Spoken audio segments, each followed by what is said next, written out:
Timeline, 5000 ans d'histoire, Richard Fremder. Mais revenons au déroulement chronologique de notre procédure extraordinaire. Une fois la séance de supplice terminée, 2 options sont alors envisageables. Soit le prévenu a tenu bon, soit il est passé aux aveux. Dans les 2 cas, il est obligatoirement réconforté avant d'être ou relâché ou ramené en cellule. Cette dernière et cruciale étape de la procédure peut être appelée celle de la cuisine. C'est là que le détenu est emmené, il est assis au coin d'un feu, où il réchauffe son corps froid et détrempé avant de pouvoir se rhabiller.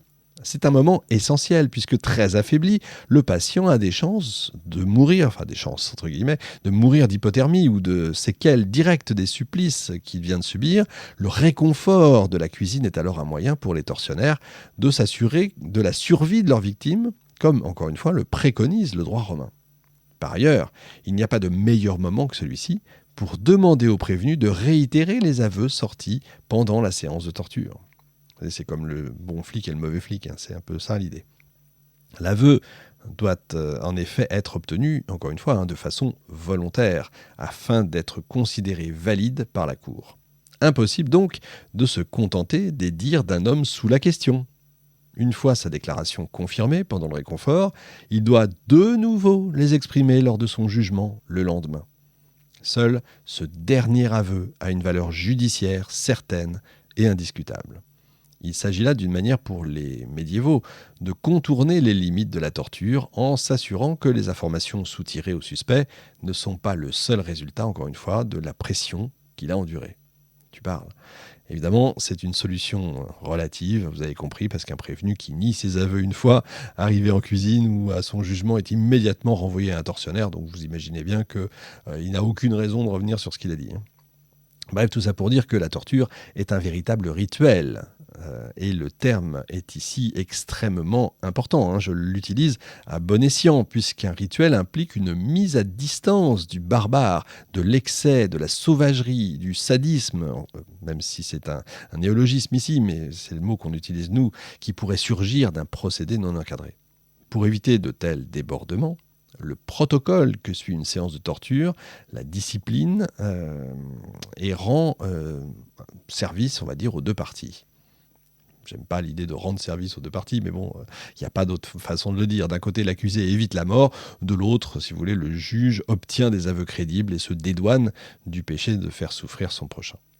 C'est d'ailleurs en ce sens que la torture judiciaire suit toute une panoplie de normes que le Parlement se charge de faire respecter. Par exemple, chaque séance de questions doit être espacée de 3 jours minimum de la précédente. La doctrine fixe aussi à 3 le nombre de fois qu'un prisonnier peut être tourmenté, avisant qu'une résistance aussi farouche est justement une preuve d'innocence. Pour que la procédure extraordinaire soit envisagée, il faut également s'assurer que le crime est avéré et capital, et qu'il ne peut pas être prouvé autrement que par un aveu. Les indices déjà ramassés au cours de l'enquête doivent par ailleurs amplement suffire à autoriser et même à justifier la mise sous question d'un suspect.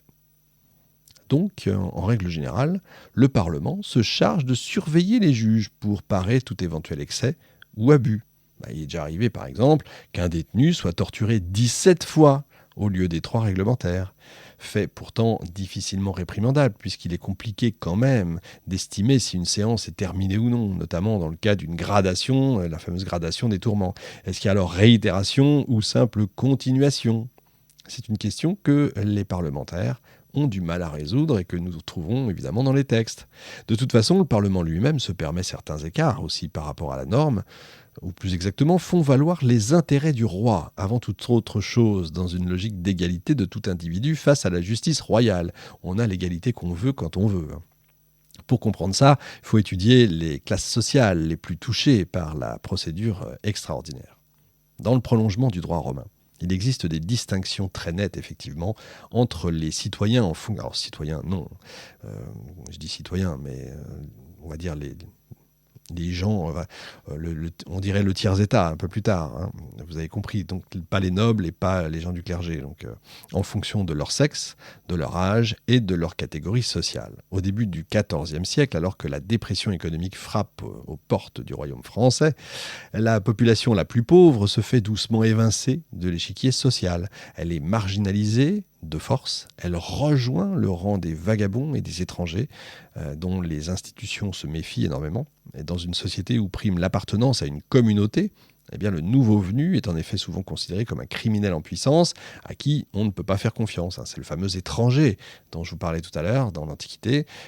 Vous avez dans les villes médiévales des maisons qu'on appelle xénodokia, xénos l'étranger, dokia la maison. Donc des maisons pour les gens qui viennent d'ailleurs, voilà, et qui ne devaient pas en sortir. Et pourquoi ces pauvres gens sont facilement amenés à la question en cas de procès? En gros, c'est eux qui prennent, hein. Il en va de même pour les lépreux, dont le corps déjà meurtri par la maladie exprime aux yeux des autres la corruption de l'âme, donc le péché divin.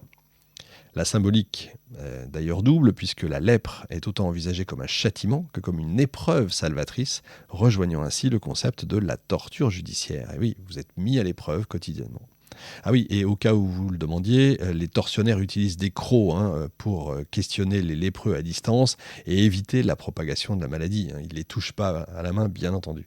Donc, vous imaginez un peu ce que ça doit donner. À l'inverse de ces catégories particulièrement touchées par la procédure extraordinaire, il existe évidemment des privilégiés.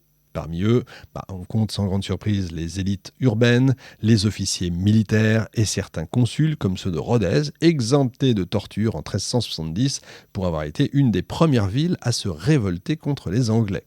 C'est beau. Dans les faits pourtant, nul ne peut entièrement échapper à la question.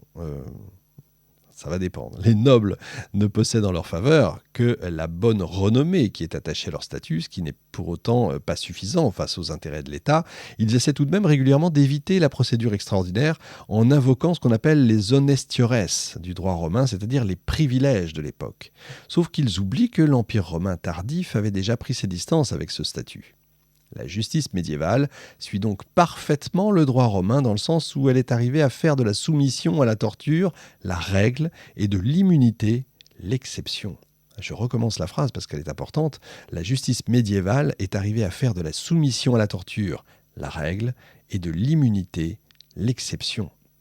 Le Parlement met d'ailleurs en place un système des plus simples pour marginaliser un individu, même haut gradé, et rendre ainsi sa mise à la question plus facile. Il suffit d'utiliser le « soi-disant ».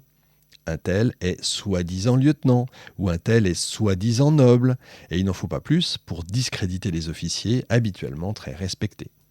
De la même manière, aucun clerc n'échappe aux justices laïques et royales. Il suffit en fait, quel que soit son statut, de marginaliser, encore une fois, le suspect pour rendre le recours à la torture tout à fait acceptable. Vous savez, quand on veut tuer son chien, on dit qu'il a la rage. Voilà, c'est ça. Il existe tout de même des exceptions concernant les individus en incapacité de subir une procédure tortionnaire sans risquer de graves séquelles pour leur santé. Je pense notamment aux femmes enceintes, aux septuagénaires et aux enfants de moins de 15 ans, et aux infirmes et aux malades. Timeline, 5000 ans d'histoire, Richard Fremder.